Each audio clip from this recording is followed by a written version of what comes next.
Hello, friends. It is Thursday, a little late week rendezvous with hashtag Real Race Talk, the Revved Up Sports Show. Doing it on a Thursday, a little bit out of the ordinary right here. As we dive in, we had stuff that had to be done. So here's a Thursday, football weekend. Hashtag Real Race Talk. Welcome in, friends, to the Revved Up Sports Show. Bobby Chaffee down south. He is looking at you, I think, on the right side.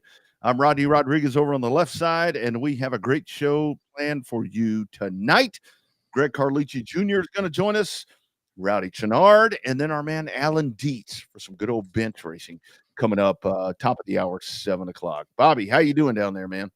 Well, it ain't raining today. I got stuck in the frog floater yesterday there at Costco. So the fact that it's kind of a nice, somewhat pretty blue sky today, little clouds, here and there, but it could be worse. I mean, we could be in other areas of the state that are getting pounded and hammered by rain. So I'll tell you, it really is a weird thing how this has all come about with all of this precipitation that's come our way. And if you are just checking in, and you may have seen on Facebook the Carlucci 34, which was set for Saturday at the race ranch, has been canceled, has been postponed. More about that coming up here in just a little bit. But it is really weird that the weather, and it's so crazy because everything's kind of cooled off a little bit. Like I can take the kids out, I can take the pets out in the morning because I like the 80s. I mean, all of that. I think we finally turned that corner to where it's not unbearable. Because you folks checking in from outside of Texas, this shit is unbearable. It's way too hot to be doing stuff outside. and it was 108 degrees with a heat index of 115 about 3.5 weeks ago. So the fact that it was only a high of about 93 today with a heat index of about 97, 98, that's what Texans call a cold front come blowing through there. So that's one way to look at it. But yeah, definitely, the weather here has been up and down. And if you think about the tracks, some of these tracks just hadn't had the best of luck with trying to get rainouts. I know the race ranch down south, man, has had multiple rainouts. Texana Raceway Park had 4 rainouts in a row that kind of derailed their season. More on that in a little bit later. But telling you, Mother Nature hadn't been kind to a couple of different racetracks. Some of these racetracks, these promoters can't catch a break. And that is a weird thing because I got a couple of pictures yesterday about the race ranch, and I'm like, man, I had no idea that it was even raining at that part of Corpus Christi. And that's, I think, with everything along the coast, I mean, you never know what you're going to get right there, but that place is drenched. And I know they've been pumping and doing different things about it, but I've been checking in different sources there, looking at weather, and the weather. I mean, it's only going to get wetter is the whole thing, because I think as things have kind of flattened out a little bit, you have this swirl that's coming in from the Gulf, and it's just going to sit there and kind of spiral around. And I'll be real honest with you, Bobby. I know that next week is Houston, and man, I'm kind of concerned about that one also because I mean, this is a front that's going to come in and park itself, and Houston may be a little bit in jeopardy at this point. Yeah, they're talking about the Golden Triangle area was going to be heads up, was going to get a lot of rain. So we'll see how far east or west that goes, see if it goes from Beaumont area all the way down into the greater Houston area to kind of see what goes on. But you never know with Mother Nature. I mean, it's rained all around Houston and didn't rain a drop at the racetrack. And we were sitting there, and then all of a sudden it hadn't rained a drop around the greater Houston area. And then boom, we're at the racetrack and it comes a thunderstorm. So yeah, you never know what to expect. That's what they say about Texas weather is you just have to expect the unexpected, because the only sure thing about Texas weather is it's going to be inconsistent and change all the damn time in a heartbeat. That's right. Turn around, blink, and it will change. Also on the show this afternoon, going into this evening, we'll talk about, obviously, when Alan Dietz jumps on, we'll talk about the Oxford 250 as they got that race in. We will touch on a little bit the NASCAR schedules have come out and some changes there when it comes to playoffs and all kinds of different stuff. We'll talk about that. The Cars Tour, I think, is something that we need to talk about as the tire situation right there has kind of come to a head, and they, along with Hoosier, kind of making some differences right there. But one thing that I do want to dive into with you, Bobby, before we get Greg on here, Carlucci, is we saw this past weekend there at CBS. I know that we have talked a lot of times, and again, the show tonight presented by On Demand Shirts, audio visual consultations, all of our great friends that make this show possible. I think we saw another situation to where with the STEM series, to where the infancy and with the excitement and everybody that's wanting to be a part of that, we saw them again having to make really, really hard decisions with some stuff that happened this past weekend. And I hate to talk about this because, and that's a bad part about doing this show, because when we have to dig into this kind of stuff, these are usually our friends that we're talking about. But what went on there with the STEMS race, I like what they did. I mean, sometimes you have to make some really, really hard decisions when you come to be a race series or a director or whatever. And they're walking the line right there. They're doing what they have to do. Well, I think that what the main thing is it's called growing pains, right? When you have a new series, you're going to have growing pains. You're going to have to set precedents that nobody set before in terms of a series, right? When it's a brand new series. So you have to draw the line in the sand, to use that line from William Barrett Travis there at the Alamo, draw the line in the sand and say, this is the line, don't cross it. And so there is there's a fine line between rough racing and I get that when you have racers that run a series, they understand the mental capacity of a race car driver, which is not very much when it comes to something other than driving and winning.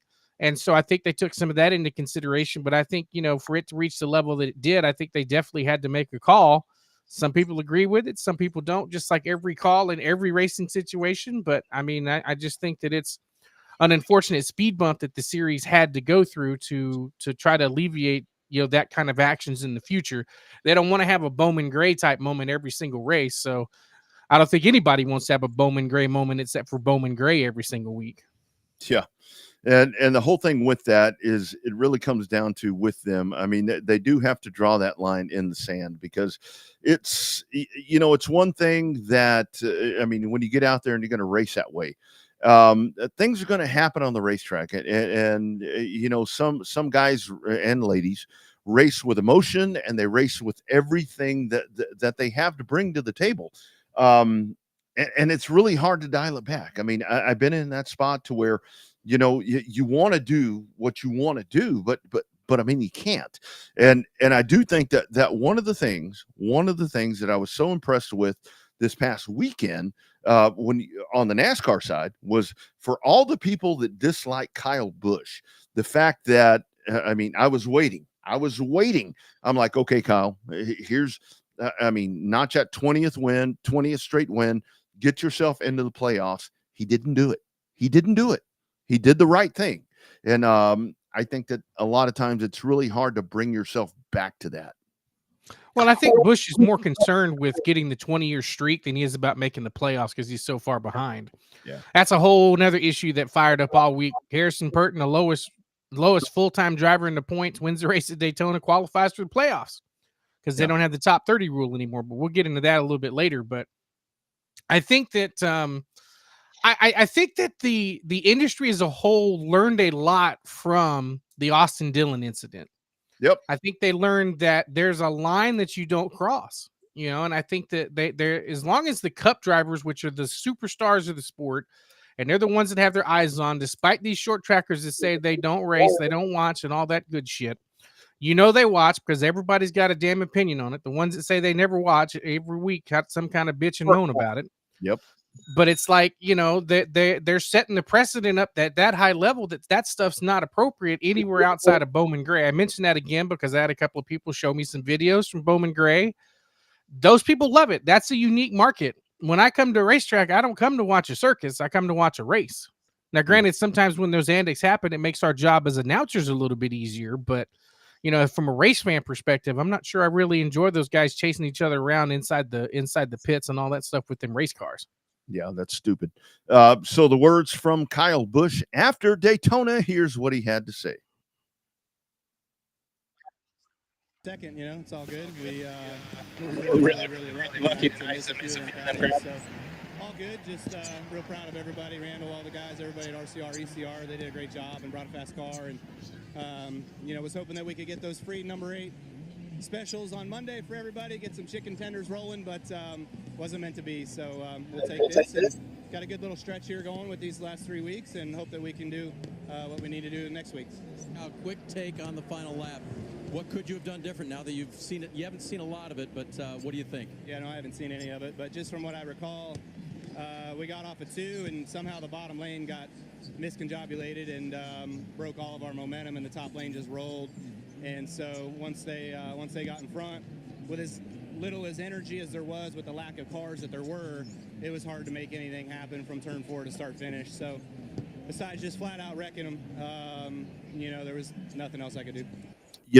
And I think a big part of that, Bobby, is the fact that Kyle Busch, I mean, for as much as you want to talk about that guy, that guy is a short track racer. I mean, that's where he honed his skills and everything. And I think that he didn't want to, punch that ticket into the playoffs in that scenario. I know there's been a lot of question about, he didn't have, the partner behind him. The partner went and pushed the Ford, but I think that it was one of those things to where Kyle Busch, he really could have. I mean, he could have taken that kid out. But I think if RCR was at a better level, that maybe he would have pushed the envelope a little bit. But he's at a point right now to where he's like, look, like you said, give me that 20th consecutive win. That's what I'm racing for right now, because I think he knows that getting into the playoffs, that's going to be a very short stay. Well, if he gets in the playoffs, more than likely, unless they're running better, he's out first round. Oh yeah, I mean that's the joy. You kind of know the guys that are not going to make it into the round of 12. So I mean it's kind of the way. That's where some people say that 16's too many. Yep. I think I liked it better back when it was 12 for the old school chase. But I mean, this knockout format, basically, this is the anti-Jimmy Johnson 5-time in a row format, is what you can call this, because there's no way, as good as Jimmy Johnson was, nobody's won him back to back. And I don't think that even Jimmy Johnson, one of the greatest ever to put on the helmet, I don't even think Jimmy Johnson could have won back to back versus 5 in a row.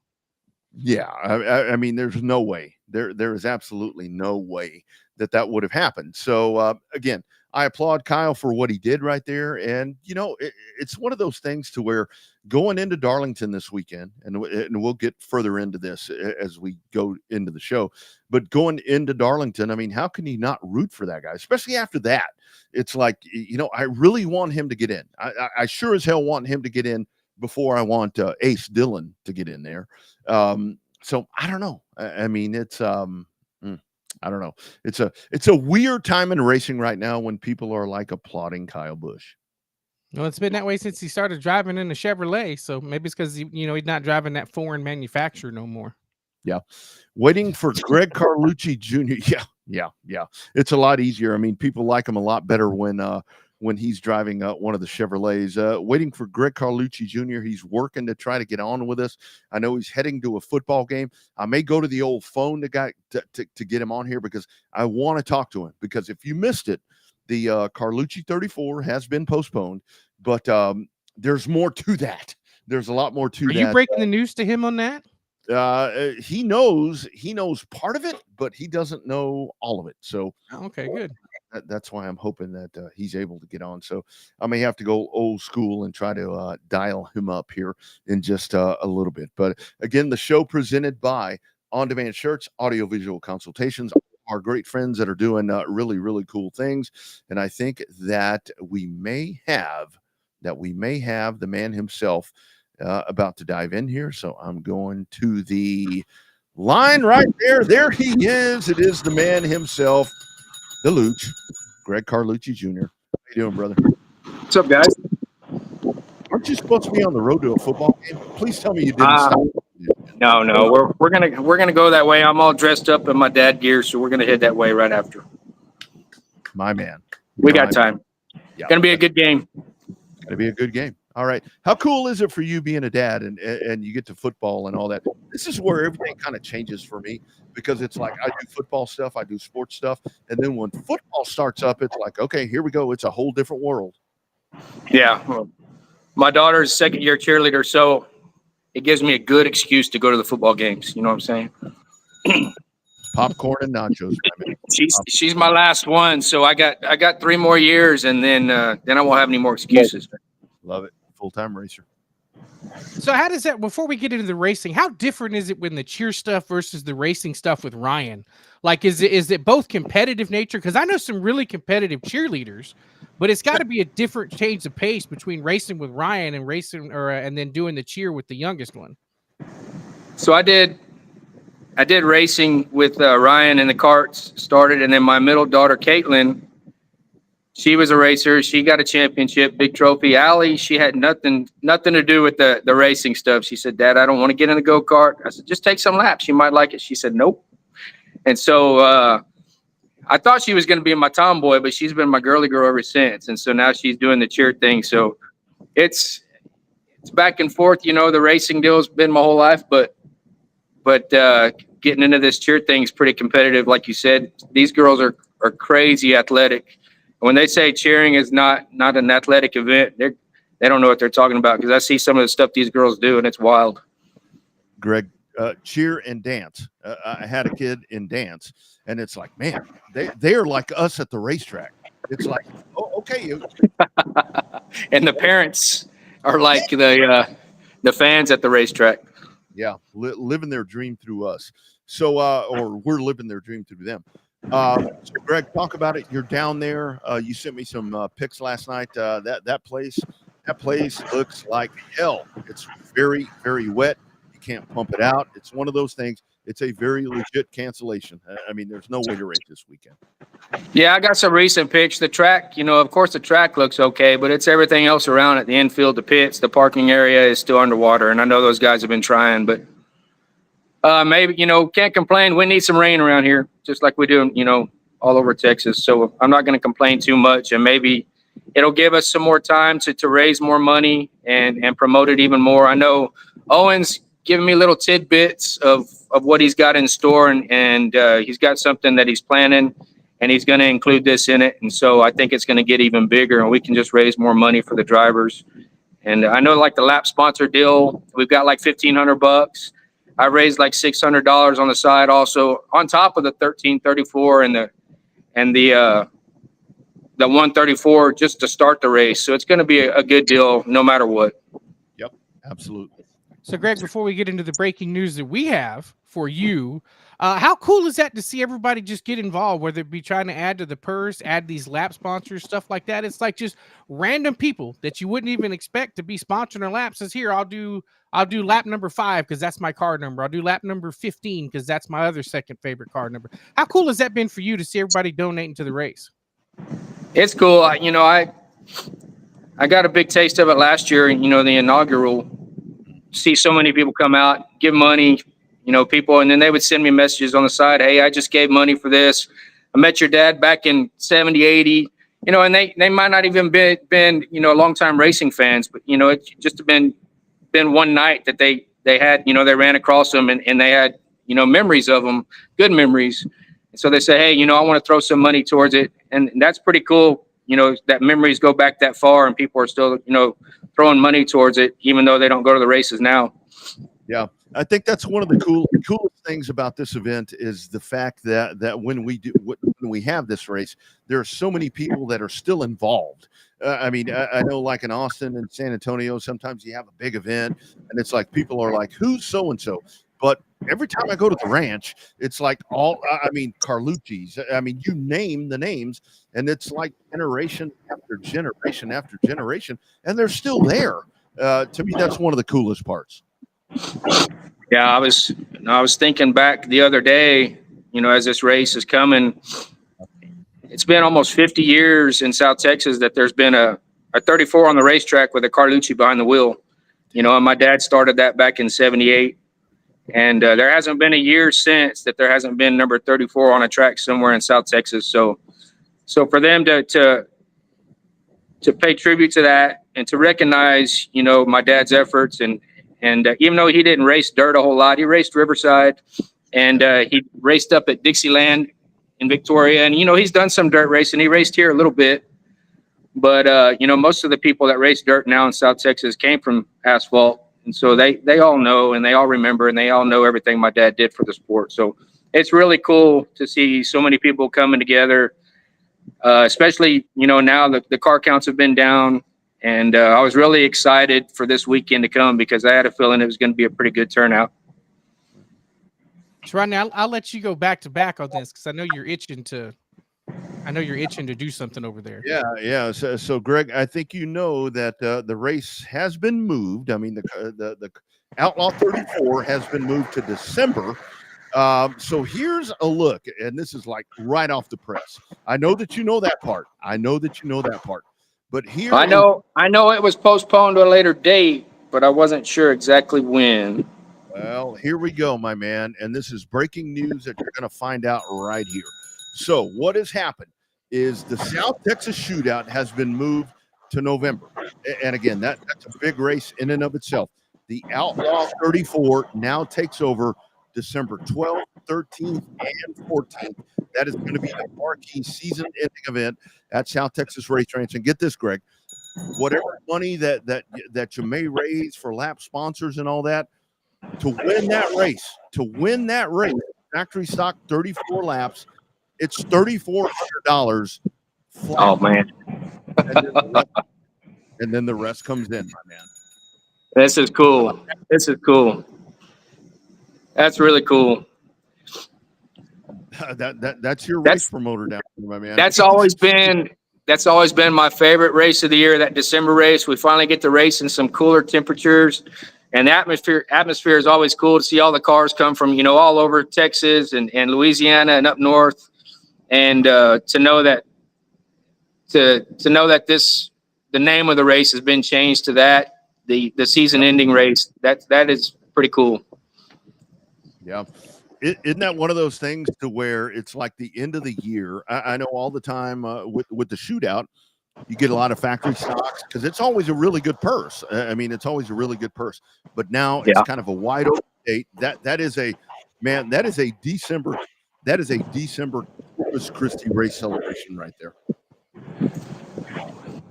Well, I don't know if you remember back in 2012, I actually won that race. Not the limiteds, the supporting class. So, man, wouldn't that be pretty cool if I could do it again on my dad's night? I would love that. I'd love it. I'm gonna try my best. I had the car set on kill for this weekend. I've spent a lot of hours in the shop. It's the shop and car behind me. I thought I'd be like all the other guys and get my shop in the background, but I had her ready, and I think we were gonna do pretty good this weekend, but I'll be ready to go that weekend. It's awesome.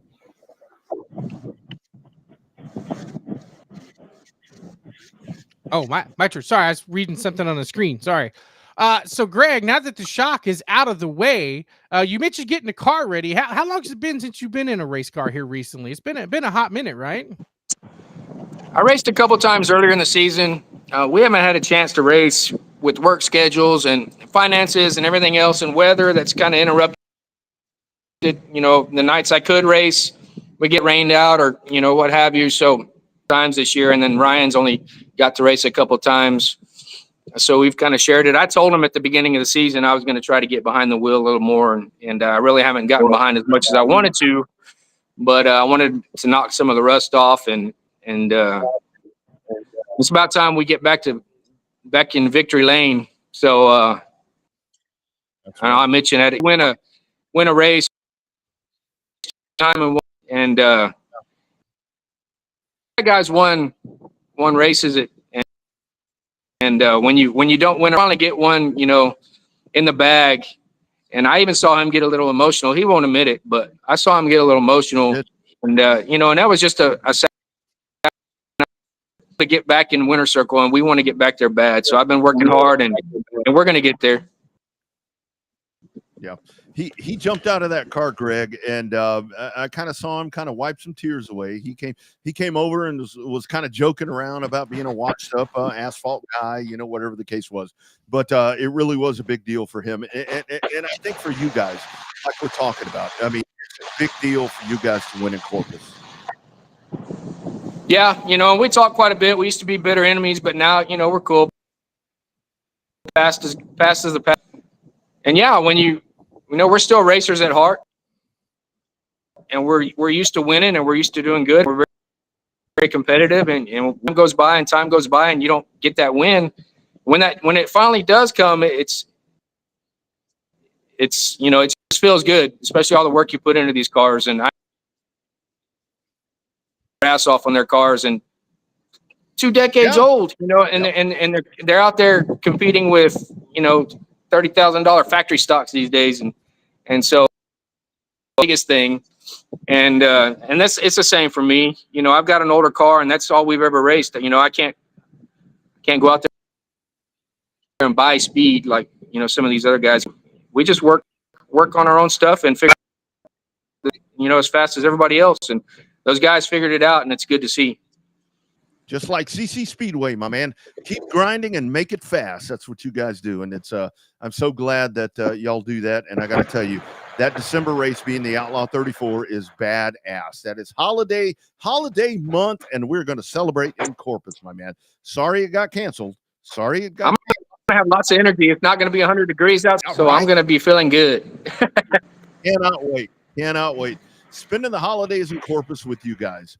Greg, I know you got to go. Thank you for jumping on. Sorry about the rain out. Man, December's going to be badass. Look forward to seeing you down there, my man. Thanks for the shout out, and thanks for all the attention and the tributes given to my dad. I appreciate you guys for promoting. I'm looking forward to what it's gonna be come December. You got it, man. Take care. Enjoy the game tonight, my friend. All right, y'all take care. You bet. There he goes, Greg Carlucci Jr. And if you did miss that, here is the revamped schedule. And I will tell you, I'm not sure if I'm at liberty to say this, but so the next race for the race ranch is the 14th of September. The rain out date for this Saturday that's been washed out is going to be September 28th. So there will be a regular, race schedule on the 28th. But really cool right there. You kind of bump the shootout up, and then showcase the Outlaw 34. That's a really cool thing right there. And I think Greg was kind of taken aback right there, because Owen's like, he knows part of this, but he doesn't know the full deal about all of it. Yeah, I think what people are forgetting is that we're under the November 23rd section. It's in there kind of small. I'd have made it a little bigger, but it says limited modifieds, $5,000 to win. So that's a pretty hefty purse there towards the end of November, that weekend before Thanksgiving. Yeah, and it's a full card. I mean, with that $5,000 to win for the limited modifieds. I mean, come on down to Corpus. That's right there around Thanksgiving. And then, with the 34 now being $3,400 to win, and that's outright. And there was a lot of money that had been raised, with lap leaders and all the different stuff right there. So I really think that that's something that's going to continue to escalate. And I kind of envision that you're going to see a bunch of big hitters in factory stocks that come down to Corpus in December. Yeah, I think that's going to be one hell of a show. Owen's not a dumbass. He likes to promote big shows, and those are two pretty big shows to cap off the end of the season down at the race ranch. Yep, that's right. Rowdy Chouinard coming up. We're going to talk to that young dude. But before we do that, how about a word from our friends at My Race Pass? Welcome to the My Race Pass app, the #1 app for motorsports fans. We want to make sure you get the most out of your My Race Pass app experience. With your new free account, you can use the My Race Pass app to see race day information, including event entries and official lineups and results for over 600 organizations across North America. You can also see track information and purchase online event tickets for select tracks. With your free account, you can also search for a track or series on the My Race Pass app and favorite their profile to receive news and race day notifications on your mobile device. To see more information and to see which app subscription is best for you, be sure to visit getmrpapp.com. My Race Pass, the ultimate racing resource. That thing really is cool, because you can go in and type in a driver, a track. I mean, everything that you need is right there. I like that. And it's, a lot of the pavement tracks have gone to use that as well. I know you got Race Monitor, whatever the case is, but my Race Pass, pretty good little tool right there. Yeah, it's one of those great tools. It helps us out a lot when we do the live timing and scoring because you get points, you get lineups, you get all kind of stuff at the touch of a finger. Yep, that's right. All right, let's dive back in on your Thursday. It's kind of weird saying that. Kind of weird to say that, isn't it? A Revved Up Thursday, college football about to start, and the first game, Minnesota and North Carolina, in a rain delay already. So we're off to a flying start. Got to talk to this dude right here. I got to tell you, for Bobby, for both of us, we've been in this game for a long time down here in this Austin, Central Texas area, and we know a lot of folks in this family, and it's like people just keep diving in, and we see these young dudes driving race cars, and it's like, man, to keep up with the family tree is so hard. But this dude has dove in. And to watch him the last couple of years, and right now he is just flat ass kicking ass. It is our man, one of the coolest names in racing, Rowdy Chouinard. How you doing, buddy? Pretty good. Thank you. I mean, pretty good. I mean, just like you said, grew up in the racing family. I mean, I've always been around it. So, yeah. Rowdy, how is that? I mean, because anytime you look around, I mean, it was going to be a given that you had no other choice. I mean, now even your mom's behind the wheel. Yeah, I remember when I raced. I mean, there's your mom, and she was in the crowd. John Paul and Jr. and Terry; these guys were all out there racing. Kind of take us down the family tree of how it all comes together. Who belongs to who? Well, honestly, I've grown up always kind of living closer to my Uncle Sean and all them. That's where I got the number 28 from, all that. And I mean, like you said, up at Thunder Hill, where watching everybody race out there is kind of where I grew up at. I mean, between all that, I mean, it was a given. I'm a fourth generation, so I mean, like y'all said, there's no way really around it. I mean, yeah. My grandfather started racing out at Longhorn Speed. My great grandfather, Paul Jr. Medlock out at Longhorn Speedway. I mean, that's where our true history all started, is way out there. I mean, that's right. Just from them, and I mean, I don't know where to start with the history. There's so much of it. I mean, it's all I've known. I mean, my first race car I got when I was 13 for Christmas. So it was a surprise out of nowhere. And ever since then, I've tried to live up to the family legacy, Yeah. But I mean, I've tried a handful of dirt.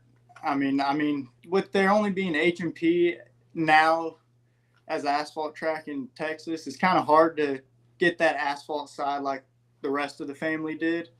But I just. Yeah. No, I don't know where to. There's so much behind it all. I don't know where to start. That's right. So, Rowdy, talk about H&P. A couple of weeks ago, you actually got a chance to race against your Uncle Sean. How cool was that for you? That's got to be a boyhood dream come true, racing against Sean.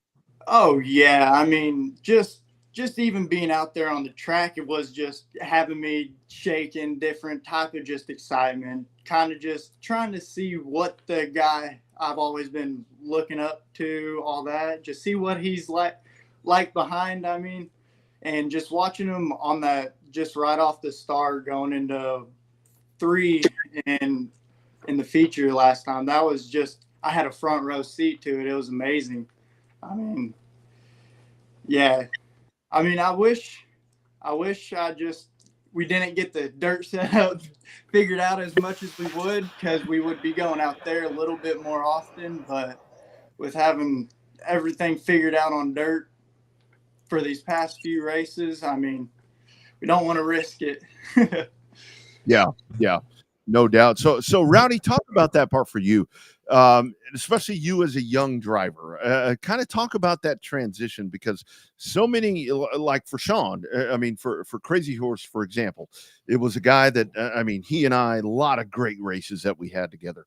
And, you know, it was for him making the transition from asphalt to dirt. And so for you, starting out on dirt that hadn't had the chance on asphalt, when you got on the pavement, I mean, that had to be one of those things where it's like, okay, I'm kind of in control right here. I can kind of wheel this thing. Kind of talk about that difference right there for you. I mean, yeah, it's a lot different. I mean, the G-forces, stuff like that. My neck was hurting the couple days afterwards. I mean, just you're able to pull that car around the track a lot more than you are on dirt. Dirt, you're able to kind of, it gives a little bit more.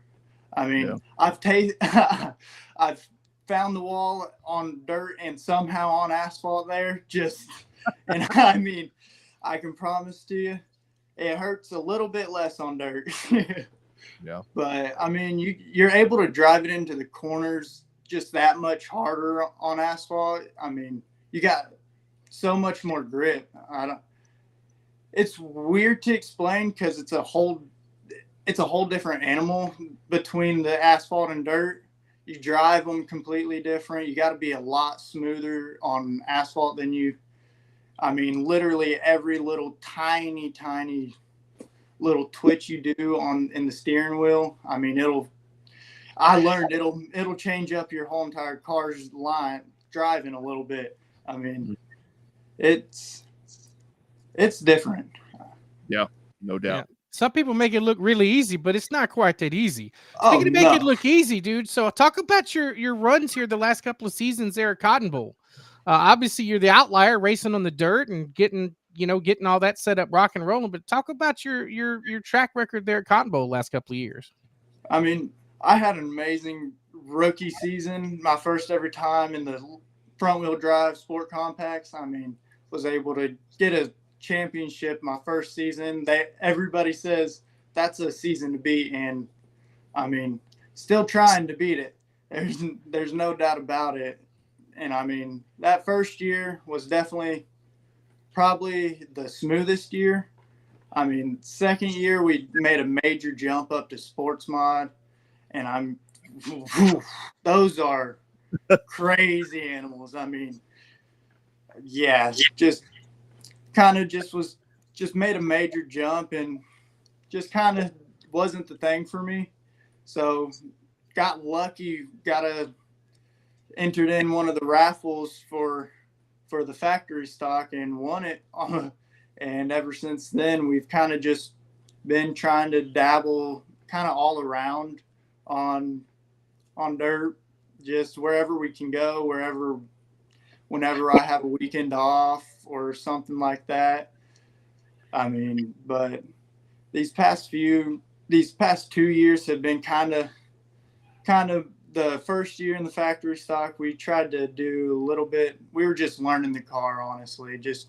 I was learning the car, learning how to drive them, new class, all that. And then we went out to Houston later on that year and just messed up the motors during practice, and just a rookie mistake on my side of things, and got a late start this year.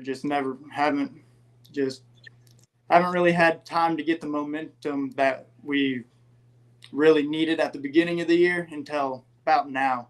So Rowdy, you won that car in a raffle? Yes, sir. What the hell? Shit, I didn't know that part. Oh yeah, we got the last spot if I was correct. Oh my goodness. I mean, yeah. Shit. I mean, oh man. I've heard some stories, Rusty Heads kind of told me stories about how he got his car.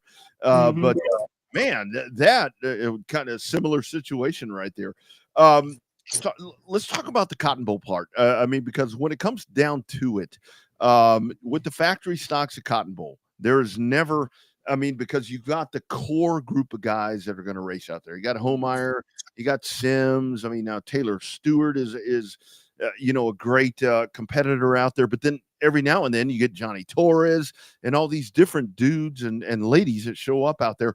Talk about that part, because I think Cotton Bowl, man, you get some of the best out there on a random week. And you, my friend, in Victory Lane this past weekend, I mean, kicking ass out there. Oh yeah, I mean, I will admit, you do get the best of the best. I mean, I was surprised. Still can't believe I beat Johnny three races ago. That still blows my mind. I mean, it was one of those. You can tell the thing about your usual drivers. The good thing about them is every week you get to watch how they drive, watch their different ways they do everything. You get to learn them. And I mean, I like when new guys come in, because you get to see how they drive, you get to just also race against different people, it gives you different type of experience, I guess you can put it. I mean, it's always fun out there, and Cotton Bowl brings out most of the drivers and people. I mean, it's one of the cleaner tracks I've raced at. I mean, everybody's respectful of everybody out there. That's what I love so much about out there. Right. I mean, Marianne and all them, they do an amazing job getting the track going. And I mean, Cotton Bowl, it's been my home track since I've started. I don't know if I could ever like a track more than them, but just one day, hopefully I can race somewhere else about as good as I can run there. I mean, well, you got 3,400 reasons to go down to the South Texas Race Ranch in December right there that they just announced. So maybe you can venture down there up there in December for a couple of weeks. Talk about that, dude. The factory stocks are a unique animal in my mind, because of the fact that you have such a wide array of cars. You still got some home built cars. You still got some $30,000 purpose built cars. But yet somehow, some way, these purses are still an amazingly high for a car that's still, half-assed, remotely stocked. Talk about that as far as the factory stocks go. Oh, I mean, yeah, it's crazy. Me, my dad, and my mom, and Mike Blackwell, we're the handful that are working on the car throughout the week, stuff like that. And it's just you do see the difference in your home built cars. They perform better in some ways than others, and then your bigger, the ones with more money in them, more this and that, they're going to perform different on different tracks. I mean, and also that 30 down in Corpus, it's a big, got to talk my dad into that one. That's going to be the real factor. It'd be a good reason to go have a little beach trip down there. I mean, there you go. I mean, I know my mom wouldn't be against that one. She'll go. Yeah, ask her first. She can convince your dad later. I'll talk to Leslie. Let me handle her. I will talk to her. Okay. I mean, but that's great. Rowdy, I mean, talk about that part again. I mean, we talked. Was that her? Yeah. She was mentioning about last year when we went down to Corpus for, I believe, the South Texas shootout. Yeah. And I mean, it was not a good weekend for us that weekend. I mean, went out there last year. Yeah. Yeah, exactly. That was last year. Yeah. So Rowdy, I do want to ask you on the asphalt side, because you did. I mean, you took to it like a fish to water. What are the possibilities? I mean, because I think that thing is going to continue to grow. And I know in 2025, depending on schedules and all of that, is that something that you think that you would like to, because with your family, and again, like I said, I've raced every damn one of them. Is that something that you think that you would kind of like to dabble in a little bit more? I mean, whether it be a HMP stock car or whatever it may be, truck, something like that. I mean, I would love to run asphalt more. I just like it. I mean, it's what I grew up watching, what I've just always grown up helping with. And I mean, we used to all, whatever, if anybody, just I'll get thrown in whatever we can find, and I'll try to definitely make a trip or two down there next year. Maybe out there to go up there, battle up there. I mean, we'll see. We'll see. No doubt. I mean, it's in the back of my mind. I'm planning on trying to make it out there. I definitely want to run against my uncle 1 or 2 more times. Kick his ass. Yeah, that's what I'm saying. It's definitely going to be a challenge. That's right. So other than your Uncle Sean, is there anybody else in the family that's now retired driver that you wanted to race against at all? I mean, you want to race against Junior? Hell, you want to race against Cheryl? I mean, talk about that. You've got a lot of choices on who you could have a dream race with, man. You're not going to beat Cheryl. You will not beat Cheryl. I'm telling you. He will kill you. I'm pretty sure we could have a whole entire family, our own class out there of our family. I mean, I would love to race any of them. I mean, between Cole, I would love to race against Case. I mean, we've raced on iRacing and stuff like that, but that's about it on that part. But it's just Cole and Junior would have been a good one. That would have been a fun one. I've heard a lot of stories. I mean, just pretty much everybody in my family would have been a bucket list of mine to race against. Just, I mean, yeah. Yeah. So Junior could probably still get in a car and kick their ass today if Sean would let him in a car. Oh yeah, all day. Just help them in there if you even got to do that one. Yeah, that's right. So for you, Rowdy, rest of the year, I mean, obviously trying to finish out right there at CBS, right there in points and all that. I mean, are you going to try to solidify and win that championship like Bobby talked about with Corpus? I mean, I know there's factory stock races everywhere. What's the rest of the year for you guys? I mean, I know we're going to try to run the rest of the Cotton Bowl races. I mean, just because, I mean, we got the car, and then we're not sure if we're going to wait, maybe try to dabble in a few more throughout November, October, later in October. I mean, but we're going to maybe try to just take a break, get it pulled apart early, and get it ready for next year and actually be ready at the beginning of the season. I mean, not be caught off guard by something like we were last time. Yeah, for sure. So, I mean, it's just really, we just got to wrap it up at Cotton Bowl, maybe. Yep. Hopefully not have to do any body work before next year either. Oh man, that's a whole part. That's always the worst part. People always say, well, it's only body work. I'm like, yeah, you go do that. That kind of sucks doing that stuff. Kind of sucks. Oh, yeah. Yep. Rowdy, way to go, my man. You were out there kicking some tail, dirt and asphalt, putting it in victory lane this past weekend at Cotton Bowl Speedway, my friend. Super proud of what you're doing. And I'm sure we'll do this again soon, my friend. Thank y'all for having me. Hey, Rowdy, you want to, any folks you want to talk about? I mean, I know it takes an army to do this, buddy.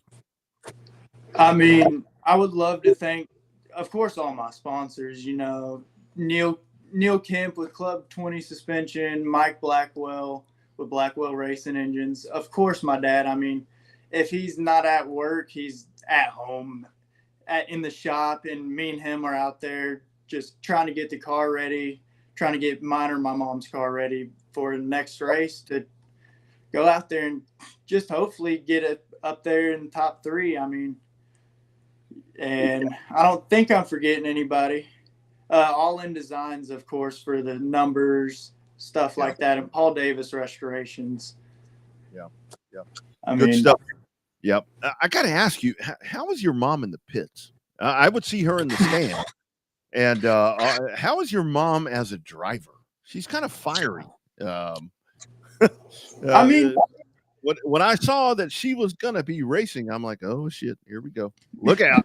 Look out. Yeah, I would say she's a lot more reserved whenever it comes to the driving side of things. I mean, she'll go swinging all out, all or nothing for me, but whenever it comes to herself, I mean, she is a little bit more reserved, but that's where me or my dad will probably take her spot in the things usual. But I mean, yes, sir.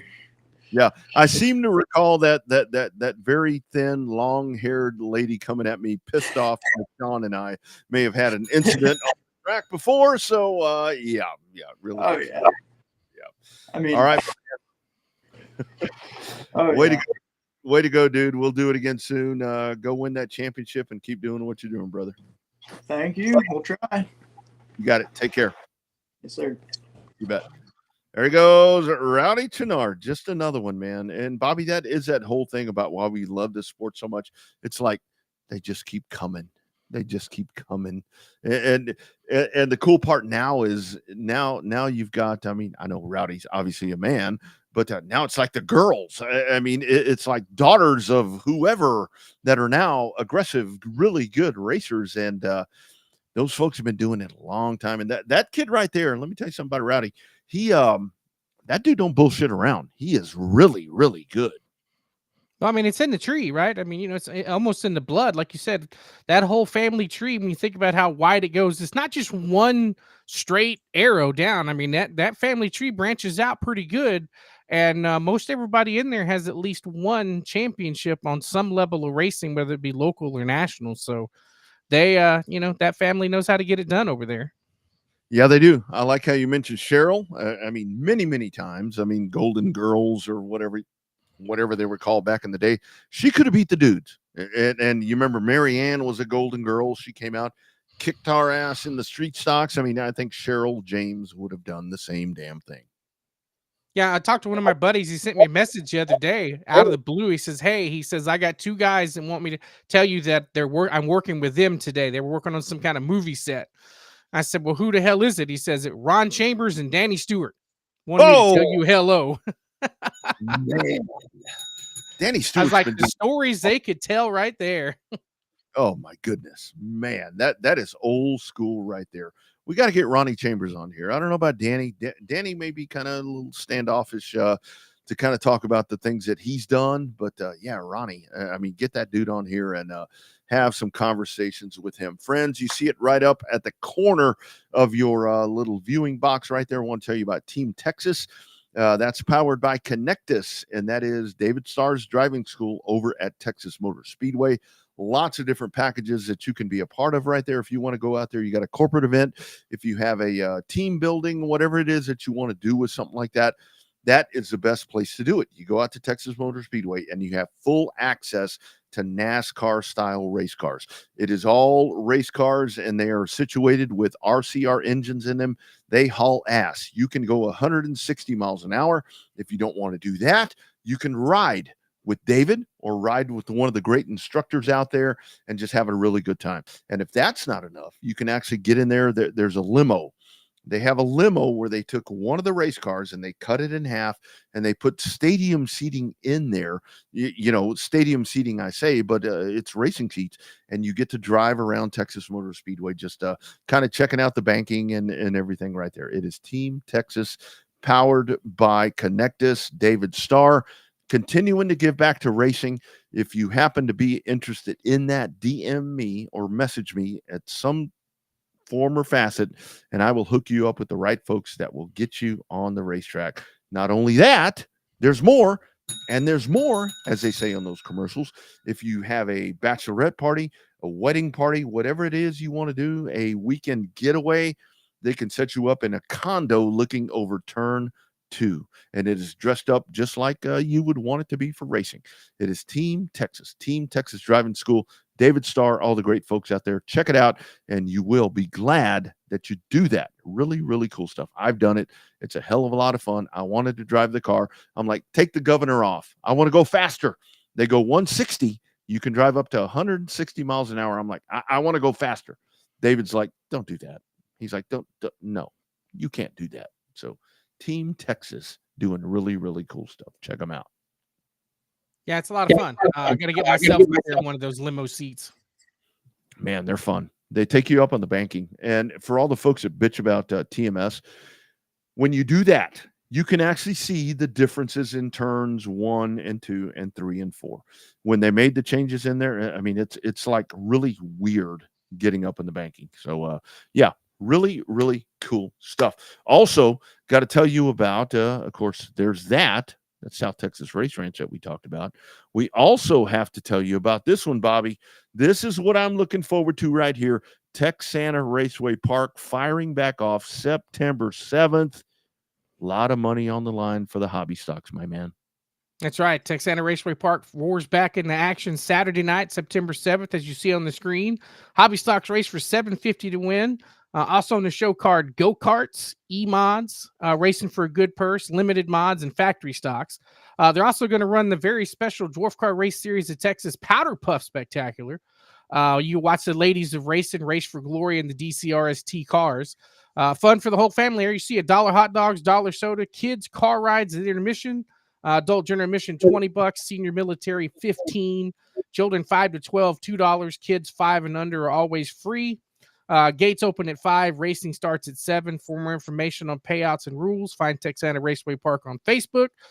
Drivers pay attention, no registration fees for the final 2 races, both September 7th and October 5th.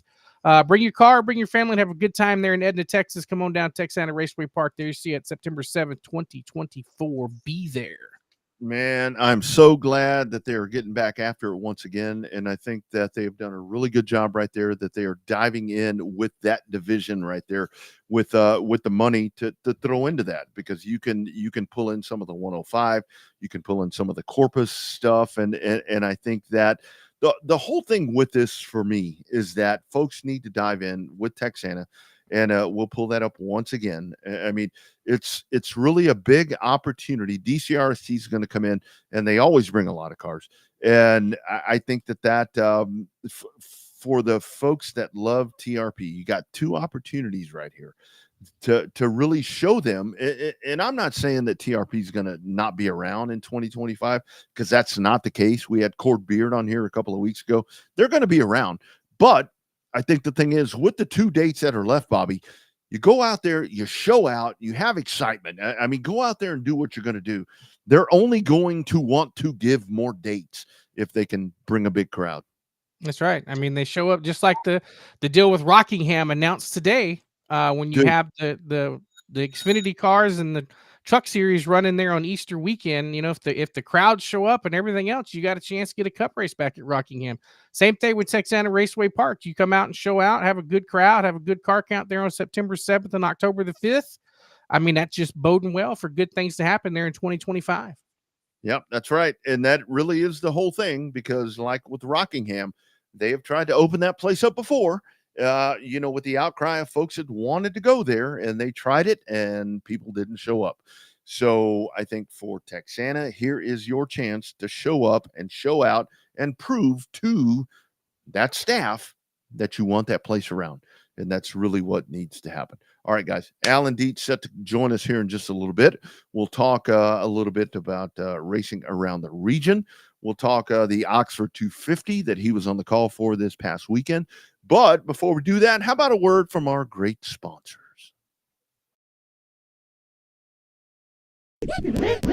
Hi, this is Tom McKay with Audiovisual Consultations. Today's home electronics can be a bit daunting. My company has spent the last 36 years making sure they are not. For those of you who have not experienced our services yet, we'd like to invite you to give us a try for all your home electronics needs. We carry all the major brands of televisions and stereo equipment at prices you can't find in stores. And we come to you. There's no need to leave your home to find great pricing and incomparable service. No traffic, inexperienced sales geeks, or pushy showroom tactics. We believe in having some fun and dreaming big. You have a dream for your home entertainment? Let us know. We can make it come true. And we are always there to help after the job is done. We cultivate clients for a lifetime by treating everyone like their family. No, not those family members. I'm talking about the ones you actually like. So relax, hug your kids, make love to your wife, and smile. Then, when you have a moment, give us a call at 255-8678. That's 512-255-8678. Or online at avconsultations.com.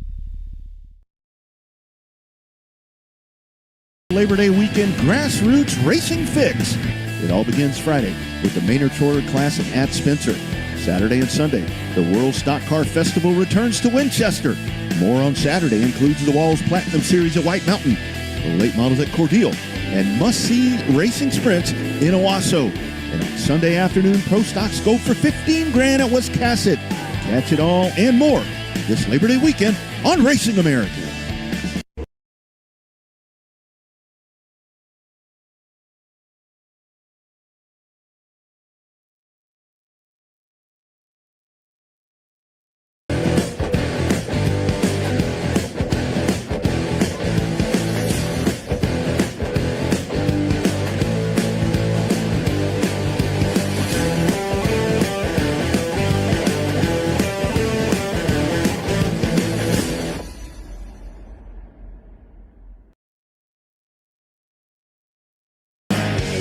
Welcome to the My Race Pass app, the #1 app for motorsports fans. We want to make sure you get the most out of your My Race Pass app experience. With your new free account, you can use the My Race Pass app to see race day information, including event entries and official lineups and results for over 600 organizations across North America. You can also see track information and purchase online event tickets for select tracks. With your free account, you can also search for a track or series on the My Race Pass app and favorite their profile to receive news and race day notifications on your mobile device. To see more information and to see which app subscription is best for you, be sure to visit getmrpapp.com. My Race Pass, the ultimate racing resource. There it is right there, My Race Pass. Be sure and download that when you head to the racetrack, or even if you're not going there, because you can keep up with stuff. I saw somebody post something there about the Brian Mize. We just ran that right there. That's going to be on Race On at Rocket Raceway Park. Plenty of good stuff right there.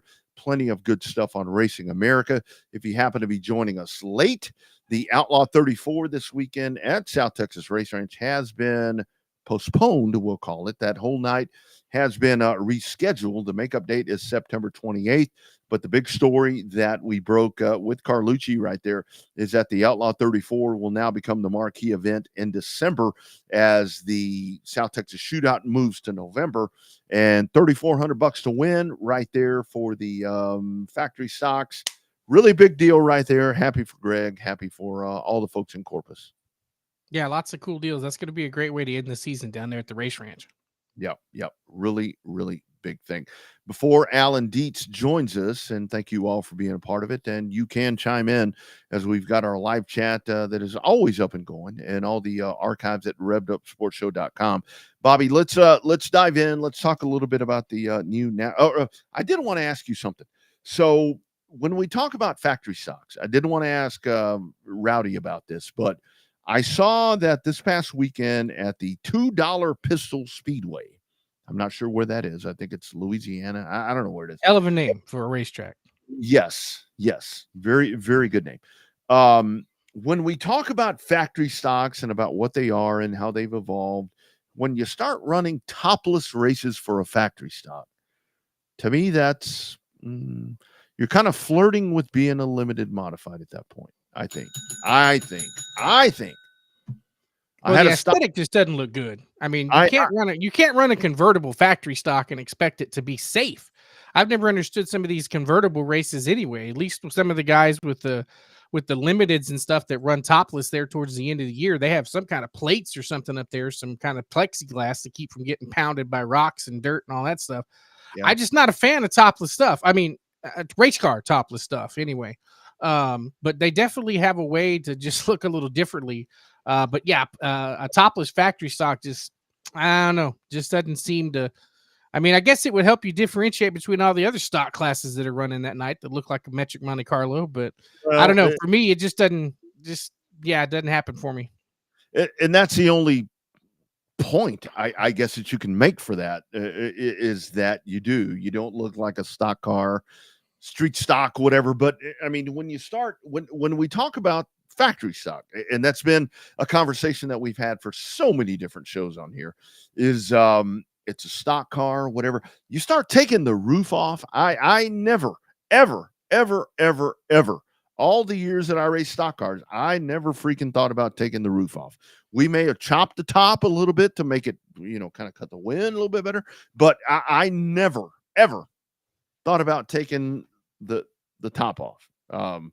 It's one thing in the modifieds. I totally get that. I know that, but to me, that's on that boundary of, okay, what are we doing here? That's a little much for me. Yeah, a topless factory stock. It's like taking those the CRA street stocks and taking the roof off of those. Just doesn't. At what point does it serve to take the roofs off? For 1 point, a stock car, the roof should not come off unless you sawzall that sumbitch off, and you have to take it off. It's not one of those things to where you should be able to pull some pop rivets off or Zeus fasteners, whatever they're doing these days. It's not one thing that you should be able to take off. Again, I get it on the modifieds, but a stock car, the roof should not come off. It's a stock car. It has a roof. It has a roof for a reason, to be more specific. Because it's a fucking stock car. Anyway, I saw that and I'm like, okay, yeah, we're pushing the boundaries. All right, let's talk about the NASCAR schedule before Alan jumps on, if he jumps on. Your thoughts on that? I was getting all the great jokes this week about NASCAR's going to Mexico City and all these different things. It's like, we're going to your people. I'm like, yeah, you know what? Here is why NASCAR's going to Mexico City. Because all of you people, I mean, NASCAR fans, I don't mean that, racial, whatever. This is going to be, I will tell you that when NASCAR goes to Mexico City, this is probably going to be the biggest attended event of the year.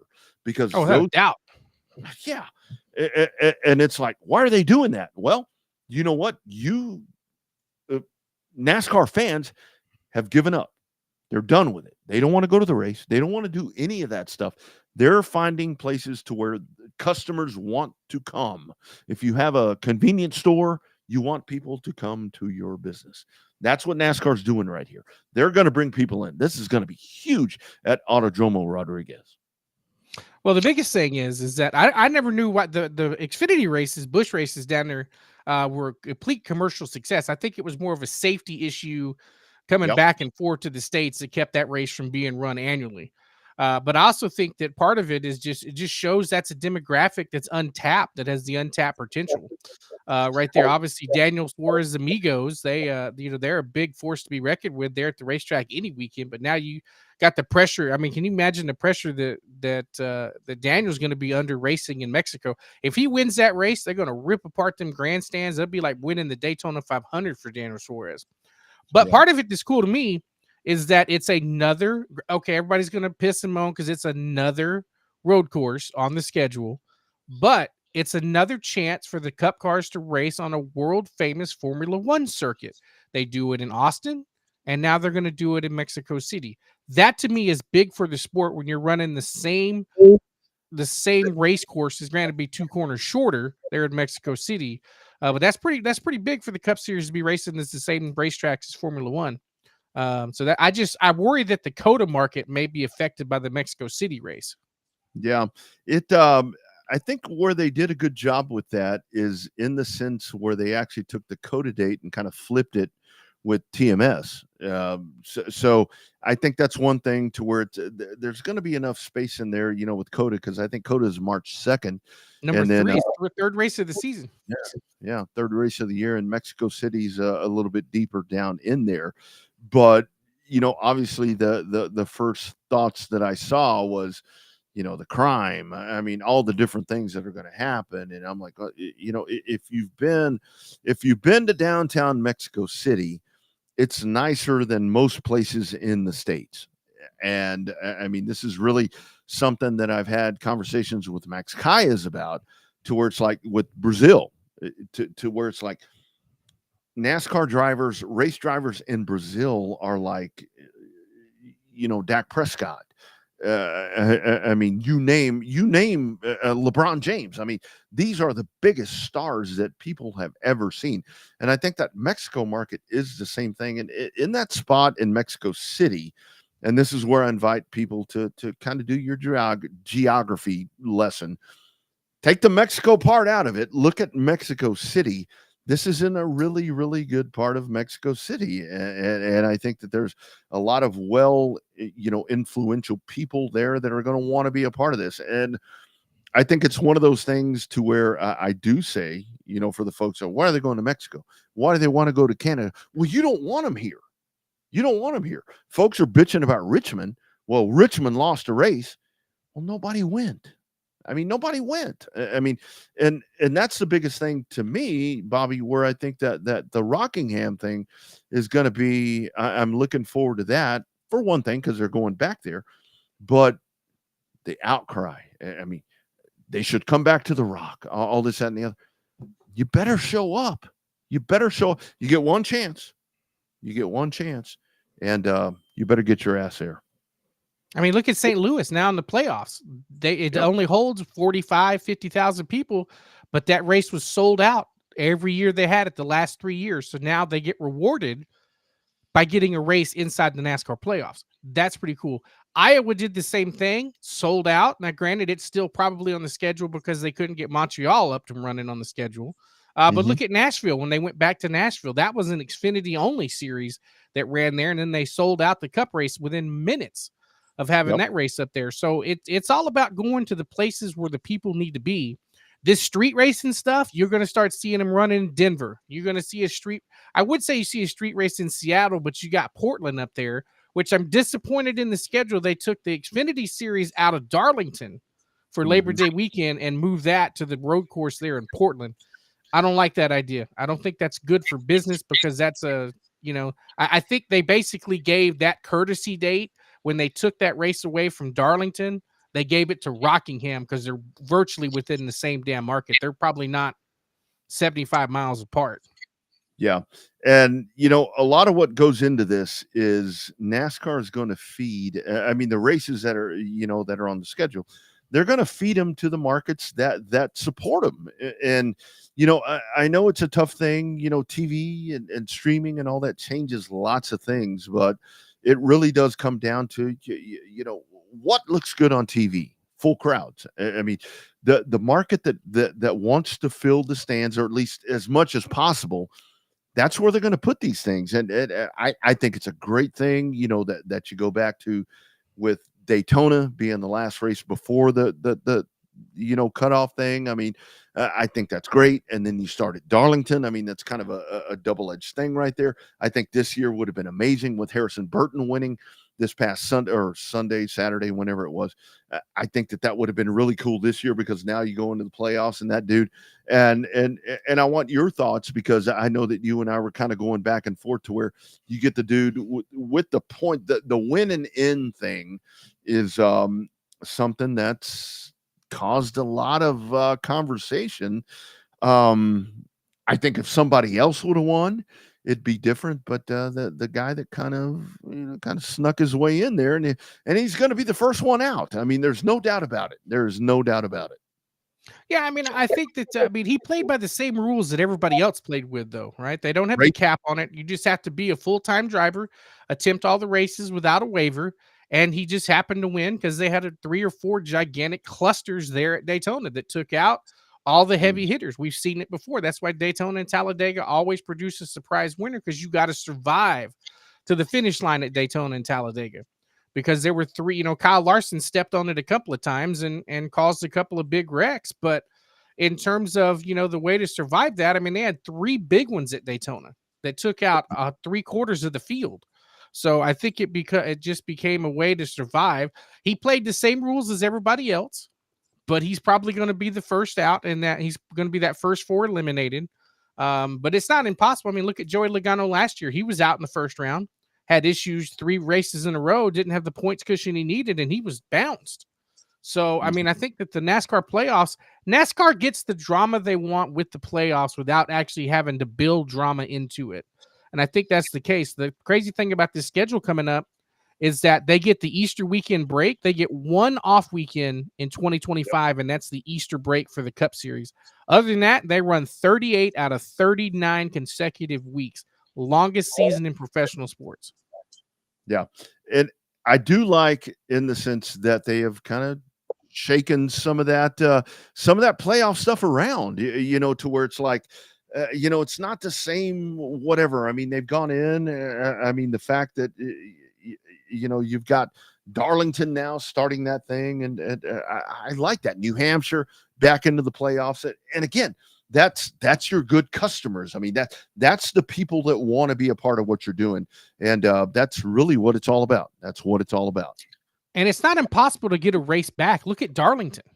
Exactly. The people showed up at Darlington. Plus, it doesn't hurt that it's 45 minutes from Charlotte, maybe an hour. That's it. But the people showed up for the Southern 500. There was enough demand to bring back a second date. So that's why they run 2 dates again at Darlington, the Goodyear 400 and the Cookout Southern 500. There's certain tentpole events that don't need to change date-wise. You need to have Daytona number 1. You always should have the 600 on Memorial Day, and you should always have the Southern 500 on Labor Day. Those 3 races should never change. Yep. That's right. Other than that, pick and choose everywhere else. It doesn't matter. Yeah, wherever it falls in line. All right, let's dive in. Final guest of the evening, and this is going to be fun right here. This is going to be good old boy race talking right here as we welcome in, speaking of North Carolina, it is our man Alan Dietz checking in for the first time on Revved Up. He's been on Dirty Air with me, but tonight he's with Bobby and I. AD, how we doing, man? Very good. I am in North Carolina, but I'll always be from South Carolina, and there's a big difference. There it is right there, my man. It's the moonshine, Rodney. The Sand Hills of South Carolina make better moonshine than they do in North Carolina.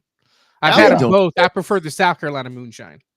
Alan don't drink everything better in South Carolina, but that's just me.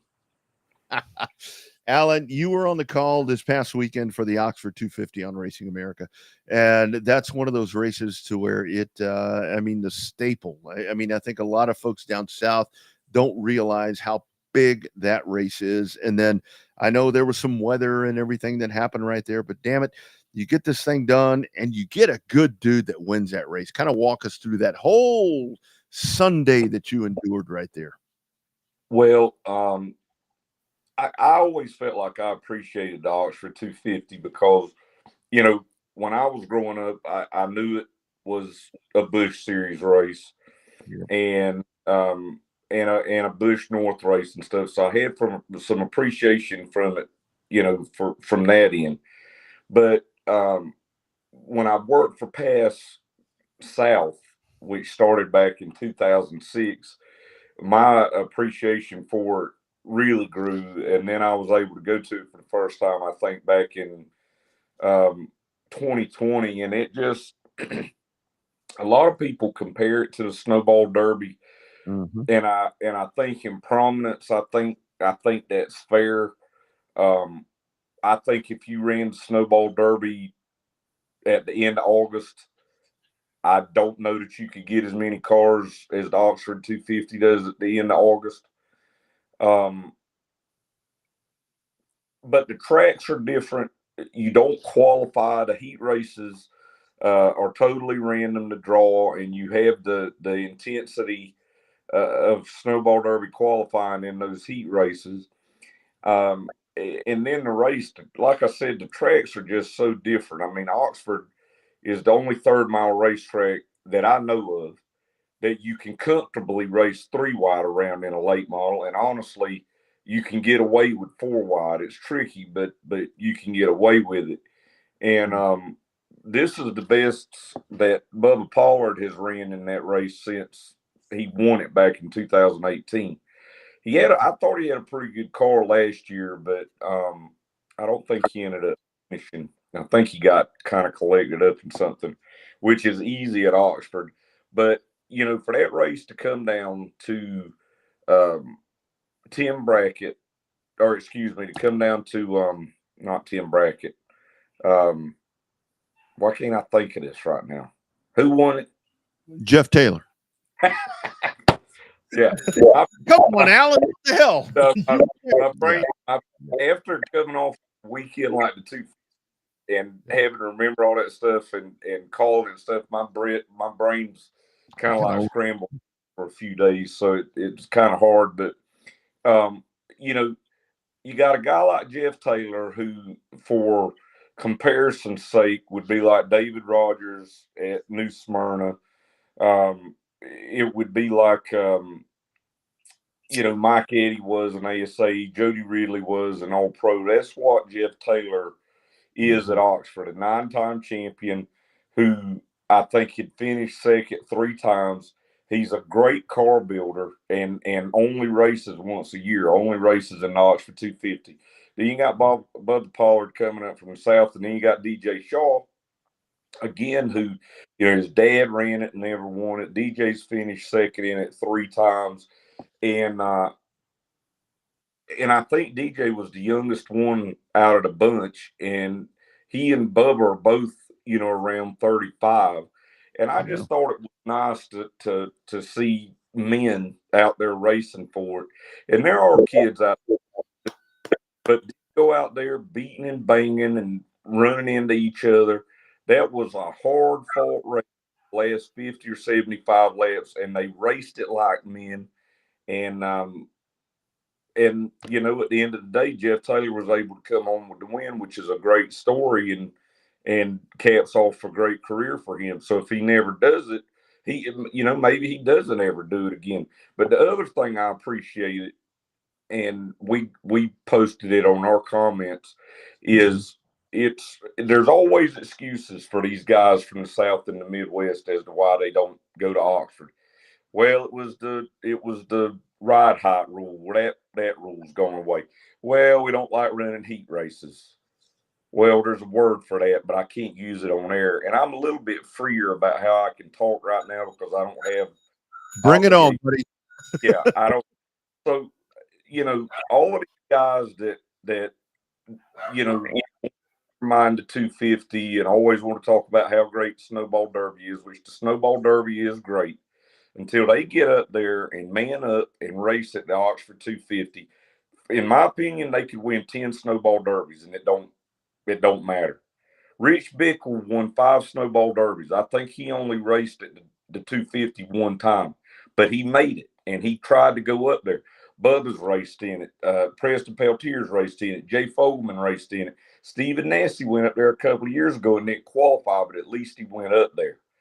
So, you know, these other guys, they can make all the excuses they want to, but for me, the Oxford 250 is the biggest race. Sorry, I had myself muted. So, Alan, you mentioned Bubba Pollard. Mm-hmm. And maybe I'm wrong, but in your mind, I'm going to put you on the spot because I know you can handle it. Name me the best super late model racer out there not named Bubba Pollard. Who in your mind is, or is there somebody that's better than Bubba right now? Because when it comes to the big races, Bubba's usually there, top 3, top 2, sometimes winning them. Who's the best super late model racer out there not named Bubba Pollard? I mean, this is kind of a cop out, but I don't see how you can't say Ty Majeski. Yeah. And honestly, if he was racing more, you know, up to when Derek Thorne won the Snowball Derby, so he was racing regularly then, and now he's, you know, more into the car building and stuff like that. It's kind of hard to say that anybody was better than Derek Thorne.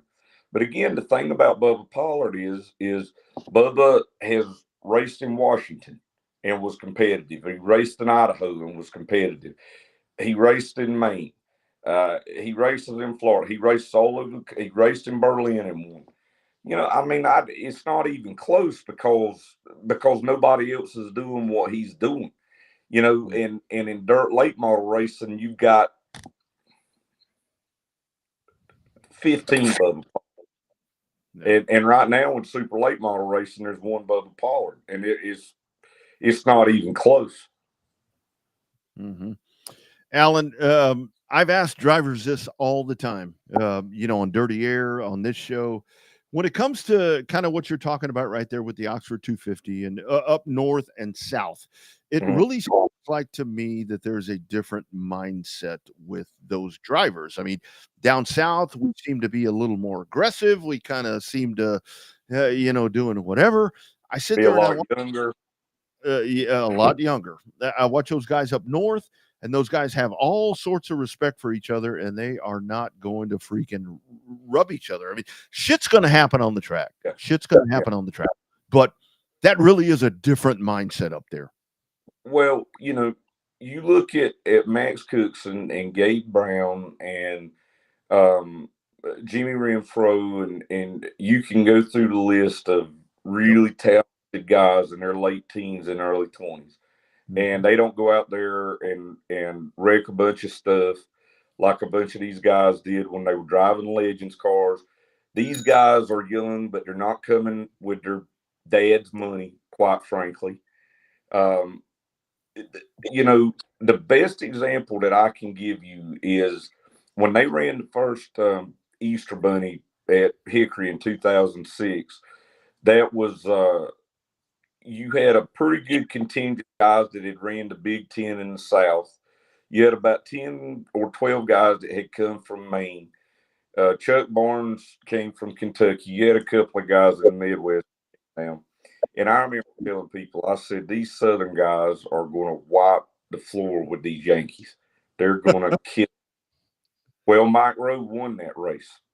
And every time the North guys come down after that, they dominated. And the simplest answer that I can give you is that all they've done up there for the last, ever since they started racing stock cars in New England, is they don't time trial. They run heat races. They don't whine like a bunch of babies. And which these guys, they go to Pensacola and do it once a year and cry about it, the whole time. And Ben Rowe has had terrible draws at Hickory in heat races, or even qualifying, because we were qualifying back then because all of the guys from South were crying whenever it was a regular deal. But Ben Rowe would qualify out of the top 20 and end up winning. He's won 2 Easter Bunnies and wouldn't have a scratch on the car. The last 250 that Mike Rowe won, he started 37th. If you did that now with the Snowball Derby or with the All-American 400 or with Winchester 400 or any of these races, I think they could probably do it at Slinger. They don't, but I think they could probably do it at Slinger. But these guys would either not show up. If they did show up, they'd whine and bitch and cry about it the whole time. And they would go into it with bad attitudes, and half of them would be torn up before the race ever started from stupid. Yep. Can you tell me I don't really care now? Hey, I'm with you. Real race talk on this show. That's not a hashtag. That's the way of life down here. But I mean, it's you look at the Cars Tour right now, particularly their late model stock deal, and it's ridiculous. The way they're tearing cars up is absolutely ridiculous. But when your dad has got a bunch of money and can buy you a brand new car, there's a brand new car sitting on the trailer after you tore it up trying to set the fast lap in practice. The mentality of it's totally screwed up. And the thing about it is, it's not going to change. Nope. I mean, it's part of what the deal is right now with pavement racing, and it costs so much that it's not going to change. Yeah. Yeah. Alan, I think one of the other things, with tires, I know because Cars Tour doing the thing going back to the F45 and all this other stuff. I mean, I think that's one of the other things to where I've always said for the Derby, it's like, man, that is a tire selling week and a half. Yeah. So thoughts on that? I mean, you get all this tire shit going on, and it's like, come on. When Tom Mayberry first started it was American Racer. Yep. And they they did some tire tests and were looking to maybe go to Goodyear, and some things happened with that so that it couldn't happen. So Hoosier came and said, "Listen, you got one of the best things going. Let's try to make this work." Mm-hmm. And Tom said, "The only way I want it, there is a specific tire that is a Hoosier P48 now that can only run in pass or at pass sanctioned events, and we're not going to run a 45. We're not going to run a ST3 or 2 or 1 or whatever it is." And that 48, Tom never ran into a shortage with it during COVID because it was only legal in pass. Yep. And that's why it's not perfect. It's not perfect, but he's had fewer problems because he made that deal with Hoosier. And I think it says a lot about him, and I think it says a lot about what Hoosier thinks about what they've got going on up there. Pass and the American Canadian Tour were bitter enemies, and right before Tom Curley died, he and Tom Mayberry made peace. And Chris Michaud bought Thunder Road, and they absolutely have got the best thing going on in the country. And I've told both of them, I'm like, if you ever want to get back involved in the South or nationally, that's fine and good. But if you don't, I don't blame you. Yeah. Because you got the best thing going. Yep. And you look at all this other stuff where there's all this people not working together, and they're fighting over 30 cars. So what are you going to have 15 and 15? It's ridiculous what people and it's not hard. Honestly, I'm not going to get into it, but it's just like politics. It's common sense. Mm-hmm. And there's a lot of people that just are don't have a lot of common sense. Yep. It's just like, I want to go back to what you guys were talking about right before I came on there. It's just like NASCAR. The thing that you've got to give Ben Kennedy is that they absolutely should have never moved the Southern 500 off Labor Day. If they never ran another race at Darlington, it should be on Labor Day weekend every year, just like you. And if you're going to add Mexico City, well, you added North Wilkesboro. If you're going to add Brazil or Montreal or something like that next year, well, you added Rockingham. If you're going to do some gimmicky stadium race, why not do it at Bowman Gray? Mm-hmm. So I'll give it to them that for old fans, they're at least trying to sit there and be like, listen, we're going to do some different stuff with these street races and with, going international and things like that. But you come out and support us at Darlington and Rockingham and Bowman Gray and North Wilkesboro, which even the fact that sentence is coming out of my mouth is believable. Yeah. But if you work with us and you go out and support these events, then we'll keep doing them. Mm-hmm. Alan, I've always wanted to ask you. So, and we've been a part of this, with all this mix and everything with, Southern Super Series, ASA, USR, with Ricky's bunch and all that, with super late models. I mean, that's one of those things to where, I joke around. I'm like, okay, I think they're trying to get along, whatever. But I mean, to me, it's a wedge that's been driven in. And it's kind of killed that thing. And I think that's why the Cars Tour has been so successful, is that it's an alternative. And it's like, man, it's just too much right now. Yeah. So you broke up a little bit. What was the question? I was talking about kind of with all the different super late model things, with Southern Super Series and Ricky's bunch and everything. It's like, man, there's a lot of divide. Everybody wants to get along, I think, but it's just they're batting heads all the time, it seems like. In order to make this super late model stuff work, and UARA and ASA don't necessarily have to do it together, but in order for this thing to work, you got to go away from all of this exclusive built motor stuff with the high horsepower. And if you can, there's pro late models everywhere. And if you can make it legal to where you give those crate cars, you give those pro late models a weight break, there's going to be some racetracks when they go to Hickory, they're going to have an advantage. Not qualifying, but they're going to have an advantage in the race.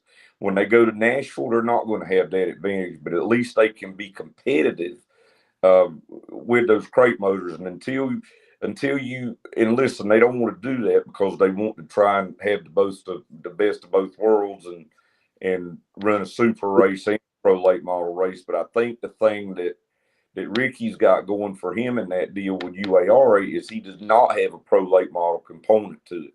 So, and I have talked to him some, and I've told him, I'm like, when you go to a Wasso, when you go to some of these racetracks, you need to make it where the pro late models can be competitive. And if you can do that, then I think you're going to have a better shot at surviving. And the other thing, and I think this mistake that ASA is making, and I think it's a mistake that a lot of people make, is get rid of these points funds.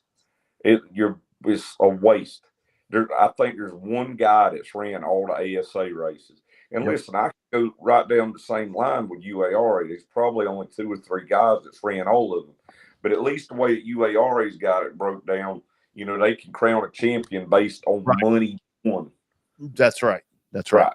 Yeah. And these guys want the money in the purse. They want the money in the race, and they want to be able to at least come out after the race is over with, if they finish last, and at least be even. Mm-hmm. When you're going into races and you're winning races and losing money every week, which is what's going on at a lot of local races, I don't know how anybody races, to tell you the truth. I really don't. I know. Yep. You think I pick anybody off tonight? Oh, we do that weekly, Alan. Don't worry about it.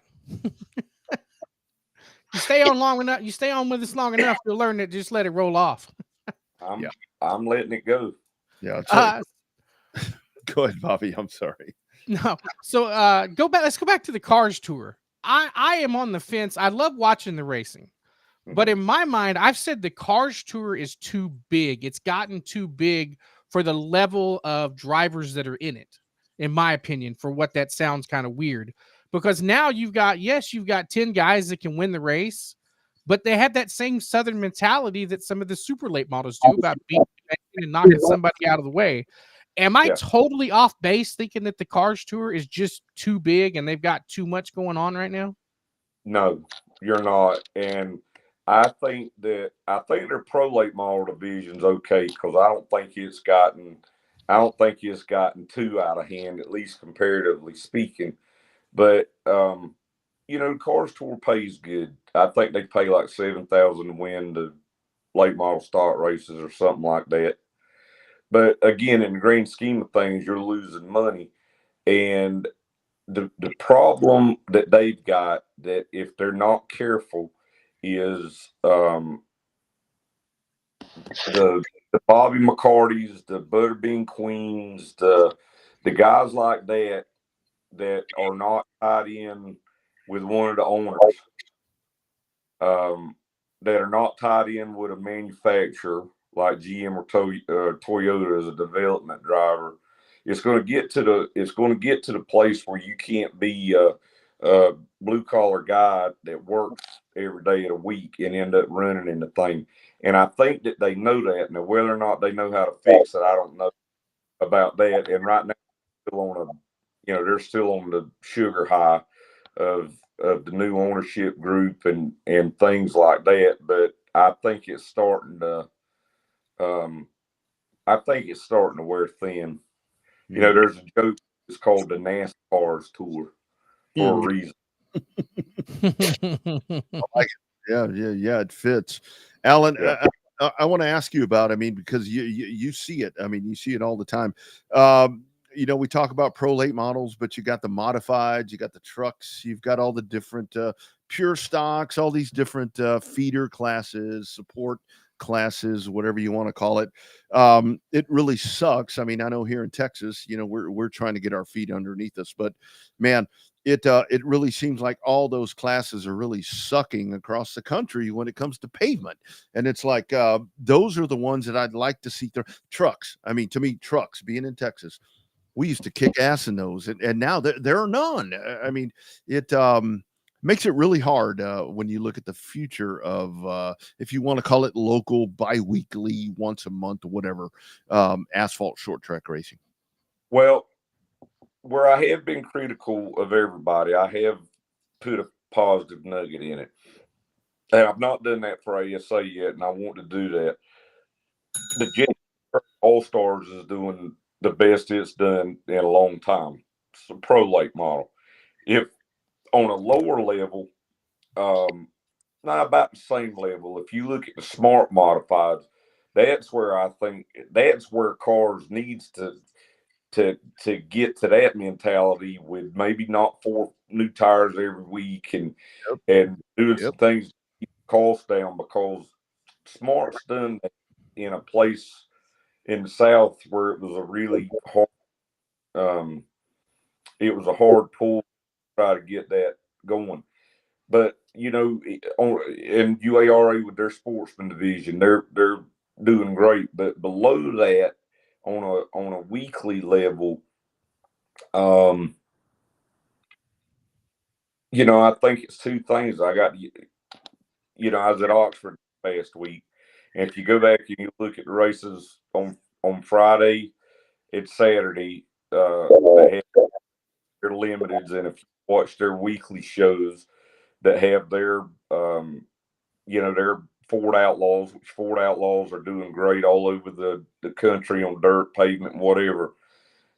You got to have a decent purse, but you have got to keep the costs down, and you got to keep the safety up, but don't get ridiculous with it. I mean, don't get super silly about a front wheel drive and things like that. I'm not talking about compromising roll cages and fire suits and helmets and harness devices and gloves. I think you got to have that for everything. But a lot of the lower divisions are kind of looking outside the box with some different tire manufacturers like American Racer, Cobra, some smaller tire manufacturers, and I think that's a good thing. But the main thing is just to keep the cost down. And the other thing is you the dirt track, and they've got a super late model and a limited late model and a 604 late model, and 603 and 602, all on the same night. Yep. And even dirt tracks can't get away with that. So, when you're looking at depending on where you're at around the country, a car that's Charger or a limited, where they're basically the same thing. You look at 4 cylinders and things like that. I mean, you kind of got to split up a rear wheel drive 4 cylinder and a front wheel drive 4 cylinder. But why not just have one? The front wheel drives are the cheapest, so just get rid of the rear wheel drives and I think it's just stuff like that. And it's about being smart, working with the competitors to find what they're looking for, and you're not going to please them all, but if you could just get them together to start with, and get 20 of them out there and say, all right, this isn't in Congress, there's 20 of us here, we can probably get this figured out where all 20 of us agree on it. It just takes a little bit of work, Yeah. Fallon, I got to ask your opinion on Bowman Gray. We were talking about it earlier in the show. I don't know if you caught it. And Rodney and I are not the biggest fans of Bowman Gray, not because the racing's not great, because the other antics that go on at that racetrack. What's your opinion on Bowman Gray? I mean, is it just a circus? Like when we go to the racetrack, we don't want to watch a circus. We want to watch racing. From an announcer perspective, sometimes the fights make our job easier, but for some reason, I just can't get into Bowman Gray. Am I wrong? I mean, am I not a true race fan by that? No, you are actually a true race fan, and it's great to experience to be in a place that size and see cars racing and to see that many people. But if you're every now and again, you can go to Bowman Gray and you might see a good race. Yep. But it's pretty rare, and it's a lot of the redneck shenanigans that make it go viral. And obviously working, getting 18,000 people out there. But this race coming up with the Clash out there, Winston Salem's going to be a nightmare that weekend, just traffic wise, because it's bad with a regular race. But the other thing is I think a lot of the local fans are going to get pissed off because they're going to get priced out. Yep. NASCAR is going to charge, $75, $100 a ticket. So that's going to price the locals out and piss them off. And then, some of these folks that don't know a lot about boat, if people go there thinking that they're going to be seeing guys jumping through the windows of other race cars and stuff like that with the Cup guys, it's not happening. Nope. And NASCAR has kind of put themselves in a bad box with what they did on this Austin Dillon deal, because I think they could have fined Austin Dillon if they wanted to, but there was nothing in the rule book that said what he did was illegal. Now, after the fact, you could say that moving forward, this is what we're going to do. But he didn't break any rules, and he did what he needed to do to get in based on what they said. And it may not be that blatant, but I'd be willing to bet my last paycheck that the winner's probably going to be the guy not leading on the last lap. Yeah. Because he's going to get knocked out of the way. Yeah. And they're probably caution with 5 or 10 laps to go to make that happen. Yeah. And I think the other part of that is going to be where NASCAR's in a no-win on this deal, because it's not going to be, what you see with the Madhouse. I mean, it's not going to be that. I mean, people may get pissed off and you may have that end of the race wreck, but it's not going to be that shit show that we see, that happens there all the time. I mean, that's not the way it works. So, Alan, for you, my man, what's next? I mean, it's one of those things. I'd reached out to you, and I'm sorry about the timing when I reached out to Alan. Do you have any work for me? And then I saw your post, and I'm like, well, shit. So, what's next, dude? I don't know. Somebody would tell me, because I'd like to know myself. But the one thing that I want people to know is, if I wanted to come on here and badmouth Race American RTA, I would have every right to, in theory, but I'm not going to do that. There's just been some restructuring, and with all the racetracks and series that I've dealt with, I'm still going to be dealing with them. I made another streaming deal yesterday with a place that's never been on Racing America, and it'll be on Racing America later this year. And I'll be a consultant with Racing America, still working on that stuff. So, I've told the track partners that I've talked to and the series partners that I've talked to, one in particular told me, he said, well, how do I cancel my contract? And I said, no. Don't do that. Yeah. Let's not do that yet, because I said, if you want to do something to support me, that's the last thing you need to do, because that's what's keeping me having some income from Racing America. So there's that, and on the occasion that they need me to edit something or host something or things like that, I'm still going to be working with them, as long as I don't find anything that conflicts. And as long as I can find something that pays my bills, I don't care if it's in motorsports. I don't care if it's in television or media. Those are things I know and I love and I enjoy, but I don't have to do that, as long as I can find. All I want to do is take care of my family. that's all I care about. That's what it's all about, my man. That is what it's all about.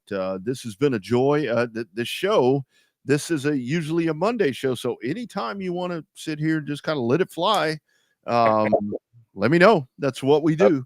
I don't know. I'll do that again after tonight. We'll see how many phone calls or texts I get. But well, and that's the thing. We've got a lot of folks checking in. So sorry.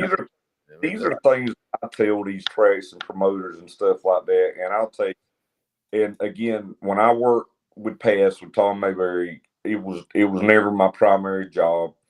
And Tom and I would talk about things, and he'd say, "What do you think?" And hundreds of times, probably over the last 18 years, even now, I tell him,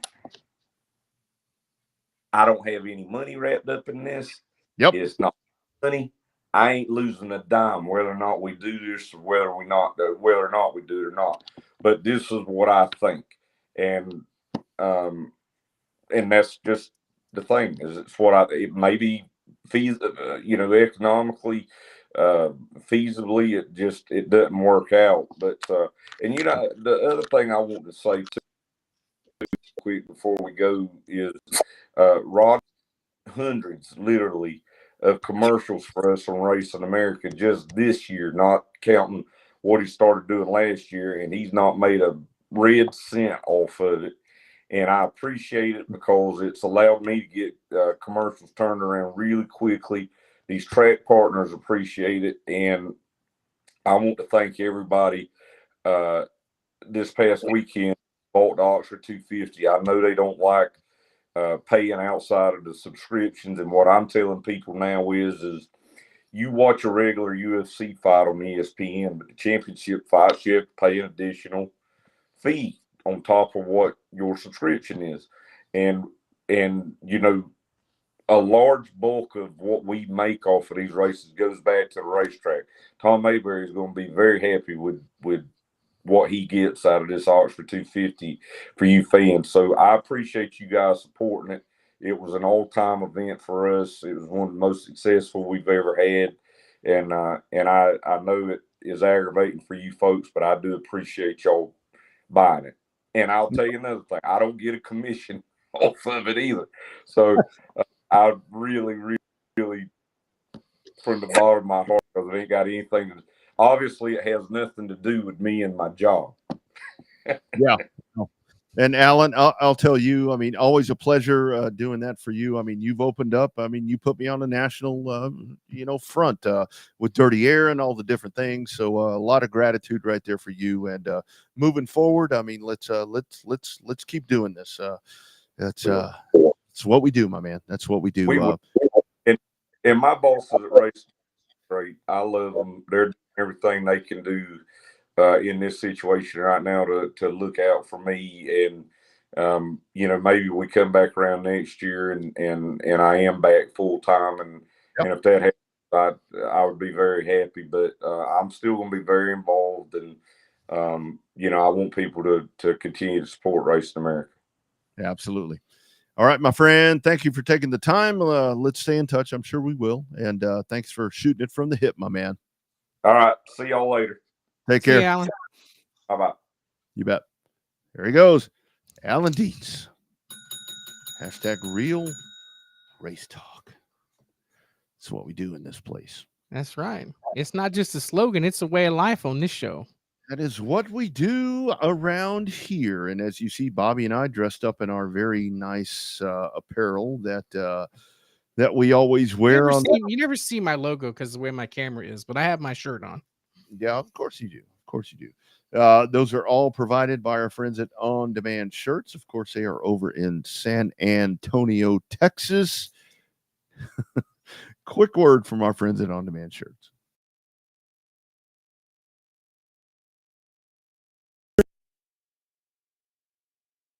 Shirts and OnDemandShirts.com. Custom apparel and promo products for every occasion. Birthday parties, reunions, company apparel, school events, fundraisers, and more. Much more than T-shirts. It is On Demand Shirts. Check them out for your hoodies, shirts, koozies, and so many different products. On Demand Shirts and OnDemandShirts.com, a leading innovator in apparel throughout the racing industry and in the state of Texas. On Demand Shirts, more than shirts. On Demand Shirts. Make you look as good as Bobby and I do each and every time. And of course, we've got to tell you about our friends at Cotton Bowl Speedway. A little bit of time off. I saw that H.E. and Marianne were off having a little bit of an excursion.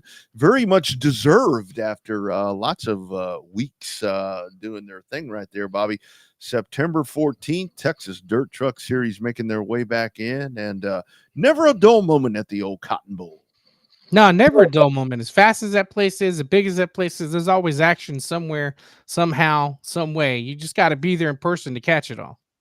There's only so much. There's only so much a camera can capture. That's what we tell people. You know, if you can't get to a racetrack, find yourself a streamer. But I'm telling you, there's nothing beats being at a racetrack live, whichever racetrack it is. That's right. RaceCBS.com for additional information on that event coming up. And if you are tuning in late, the Outlaw 34 has been postponed. Lots of rain down there. I mean, we saw some pictures of what's going on at the ranch. So a little bit of a shuffle in what's going on for the rest of the year at the South Texas Race Ranch. The South Texas Shootout has moved up to November 21st, 22nd, and 23rd. 5K on the line right there for the limited modified. So that'll be a great event right there. And where the shootout usually has been, that second weekend in December. So if you're fresh off of the Snowball, you can make your way into the Outlaw 34 and check that out. $3,400 on the line to win. That's not including lap money that's going to be happening right there at the South Texas Race Ranch with all of that. And some of the changes right there that Alan's talking about. I think I may be watching the Derby from home this year.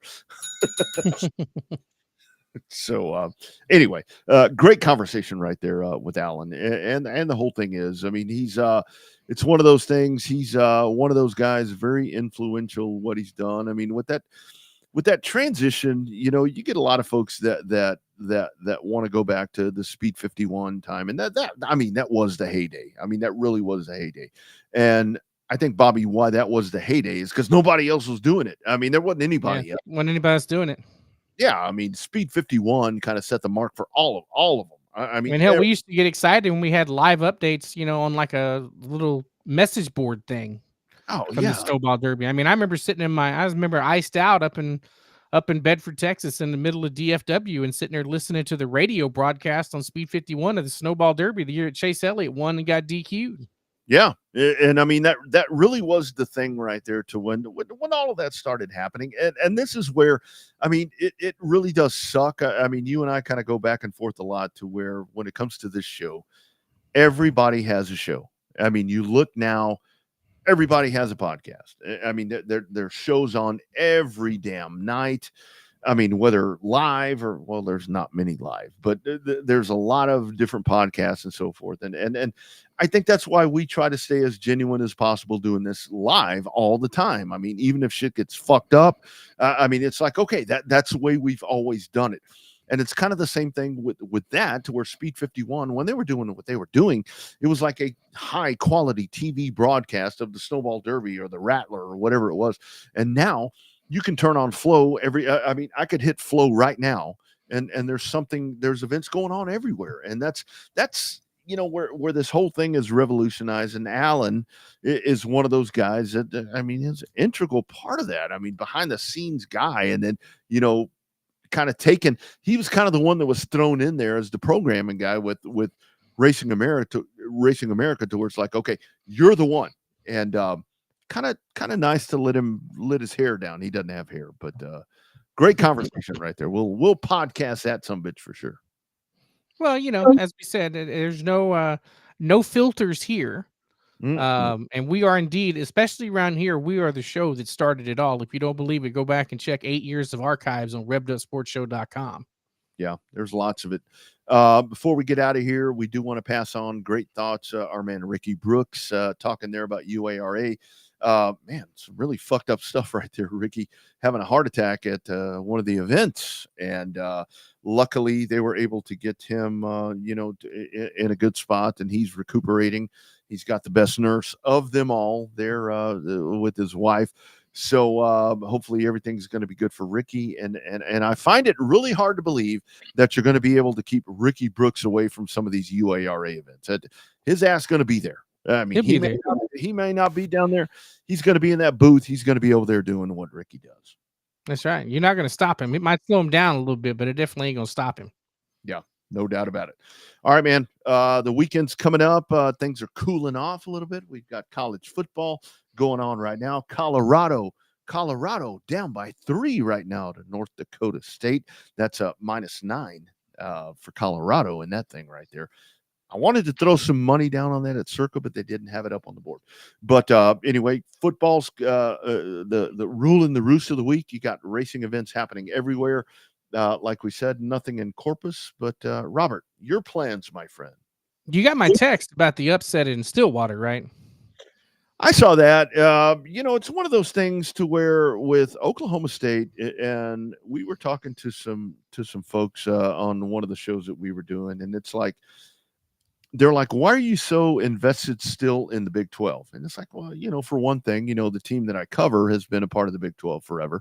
But Utah plays tonight, and they're supposed to be the perennial favorite. I think Oklahoma State could be the team to kind of spoil everything. I'm surprised that line is where it's at. I hadn't looked at that line right there. I don't know. I don't know, man. It was 13.5 for Oklahoma State, and you can't do that against the defending FCS champions. -9. It was -9 when I looked at it on Sportsline a while ago. Checked in. It's gone down. Yeah, it's gone down. So it's going to be fun stuff. I mean, it's a good weekend for all of that. Taking a look at the calendar in this area is what we have going on. I think we ran a spot earlier, the 10th annual Brian Mize Memorial going on at Rocket. Does Rocket ever not have a big event? Man, that is the place. It is the place. A little far from us, but that's a show palace and one of the places to be. That's for damn sure. Yeah, little too far out. Sabine racing on Friday night. Also on Saturday, well, the race ranch is not happening. Night number 2 there, the Brian Mize. Kennedale, I think Kennedale should be fine because it seems like all the weather for once is down here. So again, Bobby, I think one other thing that you ought to talk about, and we'll try to figure out what we're going to do with the holiday coming up, especially doing a later show on Thursday this week.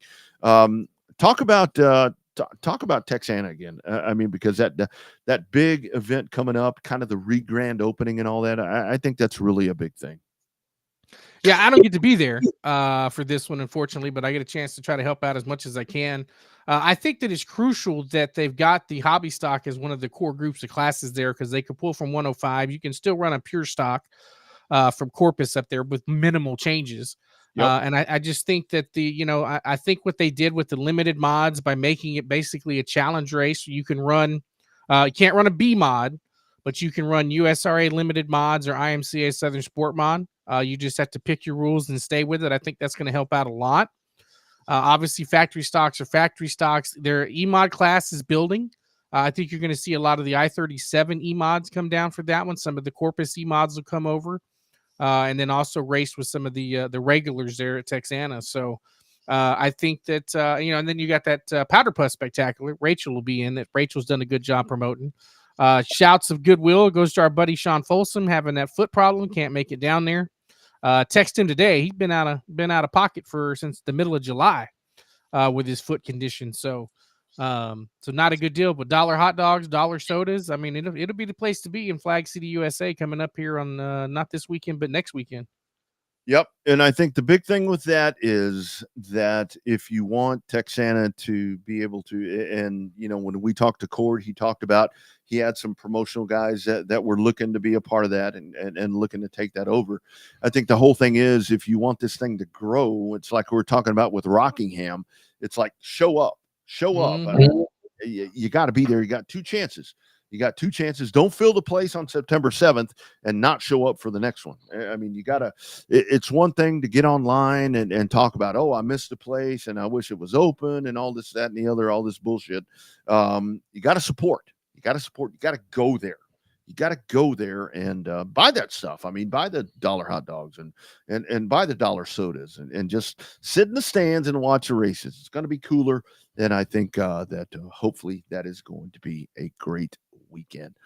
Huge thanks to our man, Greg Carlucci Jr., as he checks in. Didn't know about the 3,400 to win, as that's now the December showcase event at the race ranch.